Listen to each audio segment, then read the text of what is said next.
What's going on, guys? Mad Sound Cards here, bringing you another video today. And this one is a bit different than the rest of them I've done on my channel. Usually it's just unboxings and submissions and stuff. But this one I thought I'd show you how I submit cards for grading. And this goes for PSA, SGC, BGS, all the big grading companies. They do about the same thing. I've only submitted to PSA and SGC, but I assume that Beckett is the same way. And so I thought I've done a few submissions now, and I thought I'd just show you how I do it, and hopefully it can help anyone else who's deciding to do grading for the first time or just to see how other people do it. So to start off, I'll just do a quick rundown of things that you will need, what I use, and everything like that. So first of all, to send everything, I use Card Saver ones. So these are semi-rigid holders. I've seen a lot online that they say they don't like using top loaders because from what I've learned is when they get the cards in, they actually cut the card saver so that they're not pulling the cards out the top to try to avoid damaging everything. So when these companies get the cards in, they actually just cut the sides of the card saver because they're soft enough to cut, unlike top loaders and everything. So that when they cut the sides, they can just kind of peel the top off and take the card off like that. So that is why I've learned that they like using card savers. So first off, that's what I use. Card Saver 1 is the best one that I've found. It's big, oversized, plenty of room for cards, for standard size cards, including Pokemon, Yu-Gi-Oh, most sports cards. I've noticed the thicker, like a Relic and some autograph cards tend to be a little too thick for Card Saver 1, but there is a bigger Card Saver sizes. I would use 4 if you have a thick card. It's much bigger, but it has enough room where you're not going to be crushing corners and sides for thicker cards. But what else you'll need is some cardboard to put on the outside of all the cards when you're done, and some rubber bands to secure it. So what I do, pretty easy enough, is you got your card here, and you're not going to want to just send up any card you have. Obviously, you want to look at everything. So, surface for the front and back. You're going to want to do the corners. If you got whitening on the corners like this. I'm not expecting a high grade on this one, but I just like the card and wanted to get it sent away and slabbed. So you want to check everything. Try to avoid touching anything by the corners. Try to do front and back like that, or very edges when you're holding things. And then put them in a penny sleeve. And what you're gonna just put one corner in and then slide it in. And what I would suggest is not using perfect fit sleeves. So perfect fits, if you don't know, are ones that are they're smaller than this. They're exactly the size of the cards, a tiny bit bigger, so that they fit in perfectly. Those are good if you're just collecting or putting them in top loaders, your personal stuff. But it's a lot easier to, I would say, maybe damage edges and corners when you're trying to push them into a penny sleeve that is the exact size. So that's why I say use just a standard size one. For Pokemon and everything else, so there's a bit of room. And then something else that I've found, if you're really getting into it, is pick up one of these. It is a centering tool. They're pretty cheap. You can get about $10 or something on Amazon. And if you're really getting into finding grading is your way to go, this might be a good tool to pick up.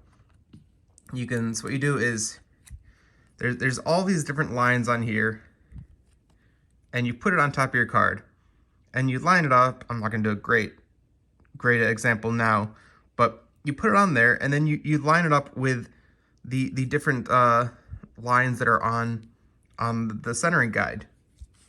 And the one I have, it came with this kind of cheat sheet that tells you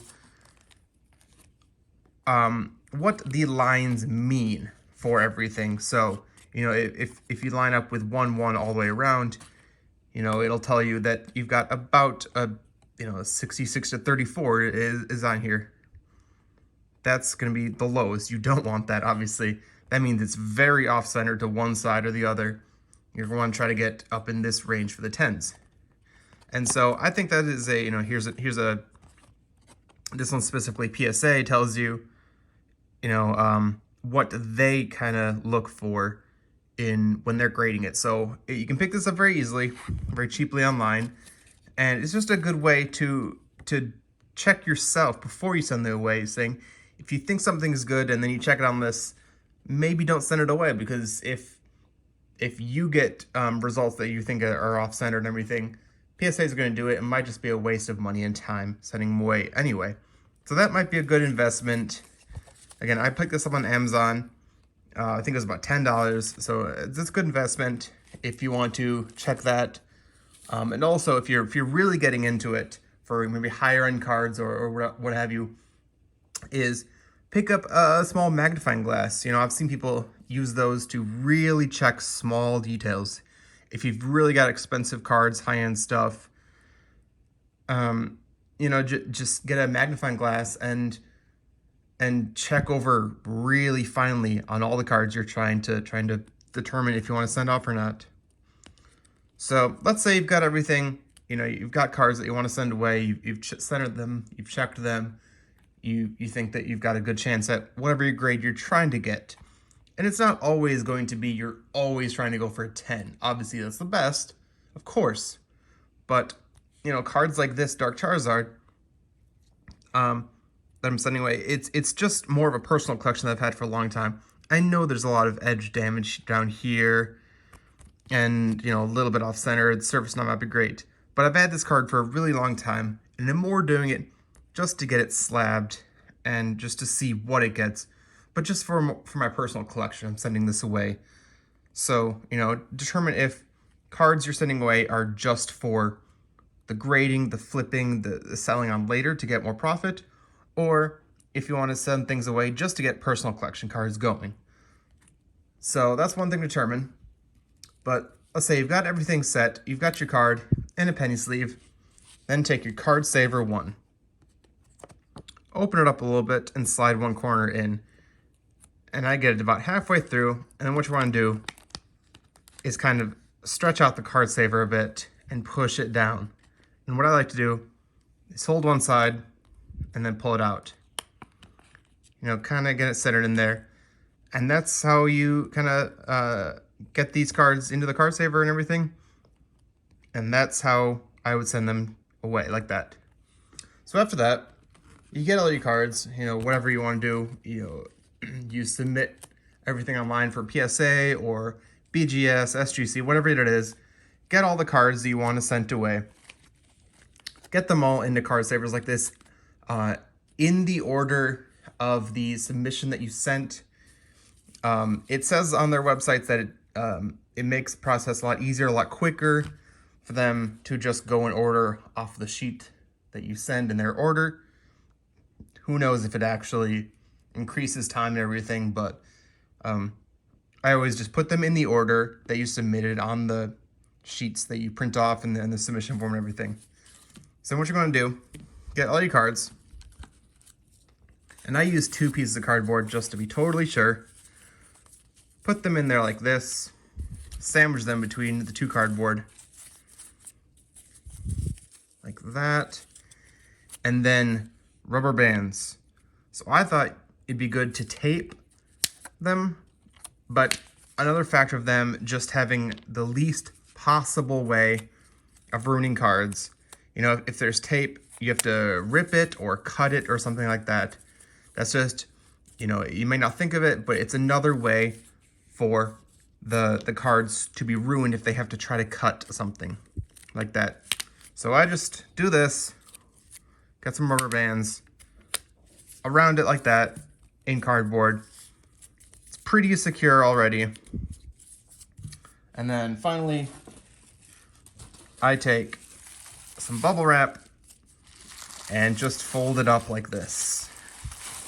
And just, you know, every extra thing you can do to protect your cards, you know, take the caution, take the time.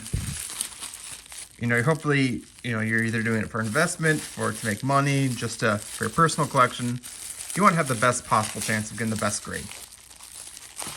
So I put them in that. And then what you want to do is get a box that's not too big and get them in there. So I'm using this prime box. It was actually a pretty good size, this box that I got from another order. So get your box, and I put one layer on the bottom, and then your cards, put them right on top. And then what you want to also do is put in any sort of paperwork that the grading company tells you to send them with your cards. So again, I've only done PSA and SGC. They have you print off a submission form and put them in the box with your cards. So what you're going to do is, you know, put them in there again. And then I'm going to put one more on top, just to be totally sure. Pack everything up and send it off. And it's just like that. So it's pretty simple.